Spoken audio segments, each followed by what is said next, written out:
વિછિયા ખાતે કેબિનેટ મંત્રી કુંવરજીભાઈ બાવળિયાએ પરિવાર સાથે મતદાન કર્યું છે। લોકસભા ચૂંટણી 2024 માટે આજે ગુજરાતભરમાં મતદાન યોજાયું છે, ત્યારે નેતાઓ, ઉમેદવારી સહિત લોકો હોશે હોશે મતદાન કરી રહ્યા છે। ત્યારે વિછિયા ખાતે આવેલ કન્યાશાળા ખાતે મંત્રી કુંવરજીભાઈ બાવળિયાએ મતદાન કરીને રાજકોટ લોકસભા ભાજપનો ભવ્ય વિજય નિશ્ચિત હોવાની આશા વ્યક્ત કરી હતી।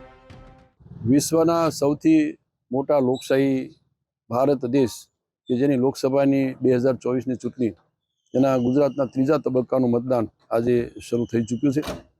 રાજકોટ લોકસભા મત વિસ્તારના ઉમેદવાર ભારતીય જનતા પક્ષના આદરણીય પરસોત્તમભાઈ રૂપાલાના સમર્થનમાં અહીંયા અમારા 72 જસદણ વિધાનસભા મત વિસ્તાર અને સારાઈ લોકસભા મત વિસ્તારની અંદર ખૂબ મોટા પ્રમાણમાં જંગી બહુમતીથી આ વિસ્તારની અંદર મતદાન પણ થવાનું છે અને ખૂબ સારી લીડ પણ આ બેઠક ઉપરથી મળવાની છે।